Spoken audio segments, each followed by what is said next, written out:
99% des utilisateurs d'IA gaspillent leur temps devant ChatGPT et n'obtiennent rien d'intéressant. Les autres 1%, ils ont une méthode en 5 étapes qui change tout et je te la donne tout de suite. Et oui, aujourd'hui, je te montre comment débloquer les niveaux cachés des IA. Dans peu de temps, tu auras ce super pouvoir. Il suffit juste de suivre la méthode et de bien écouter jusqu'au bout parce que je vais te donner plusieurs pro tips à la fin de la vidéo pour vraiment débloquer les niveaux supérieurs. On y va. Pour devenir un maître du prompt, un maître Jedi si possible, ça va être vraiment une histoire de garder l'esprit ouvert. On va explorer, on va tester. Pas besoin de savoir coder ni rien, il suffit de parler avec un langage naturel, mais on va transmettre des instructions aussi claires que possible, aussi détaillées que possible.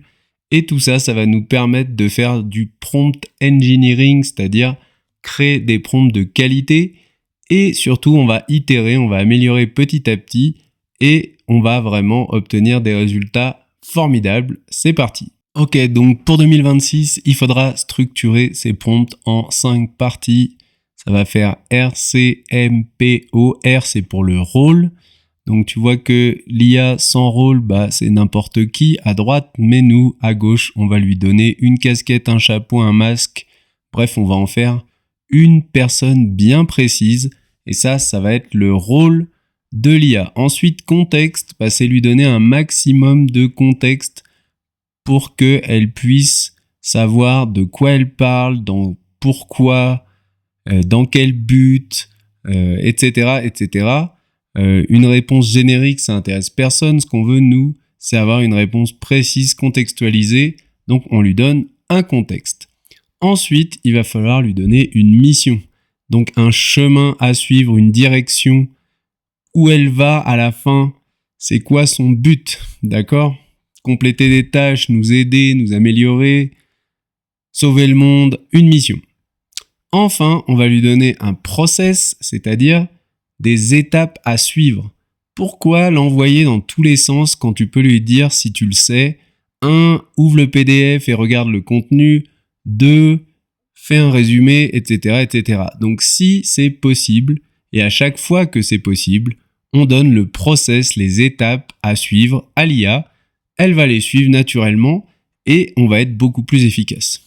Enfin, on va lui dire ce qu'on veut en sortie. Ça s'appelle en anglais output et c'est déterminant. Est-ce que tu veux une liste sous forme de bullet point ? Est-ce que tu veux un PDF ? Est-ce que tu veux un fichier HTML à ouvrir dans Chrome ou Firefox ou Comet ? Bref, quelle sortie tu veux exactement, et plus ça va être précis, plus la sortie va correspondre à tes attentes.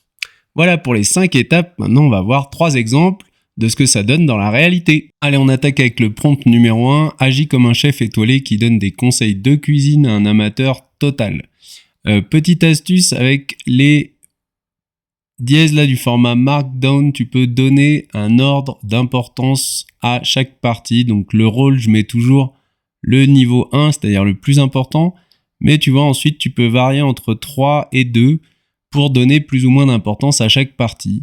On voit que là, on lui demande de suggérer 3 recettes faciles, on lui dit qu'on débute, on lui donne un process, donc détaille les étapes une à une, et fournit les recettes sous forme de liste à puces. Donc on a la poêlée de légumes d'automne, on a le curry express de légumes verts, et on a la salade tiède de tomates rôtis et haricots avec un petit conseil à la fin.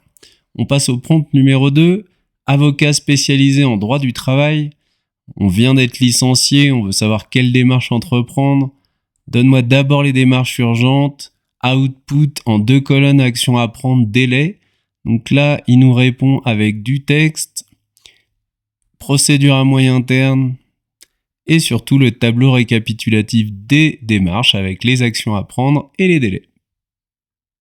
Dernier prompt, agis comme un professeur de yoga avec 20 ans d'expérience.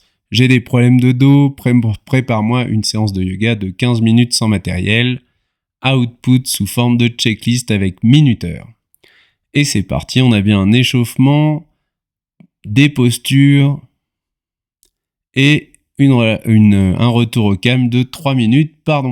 C'est tout, c'était juste 3 petits exemples pour te montrer comment ça peut fonctionner dans la vraie vie. Pense à hiérarchiser l'importance des choses dans ton prompt avec le format Markdown. Donc un seul petit dièse, c'est très important et plus tu en mets, moins c'est important. Astuce pro, on peut donner dans l'output un exemple de ce qu'on veut pour que l'IA en fait utilise cet exemple comme base et s'en inspire fortement. Regarde là, j'ai demandé un fichier HTML pour une recette qui ressemble à cette recette de Jamie Oliver. Je te la montre rapidement, mais elle a un petit style graphique. Elle est où? Voilà. Bon, il y a un petit peu de design, c'est un peu propre.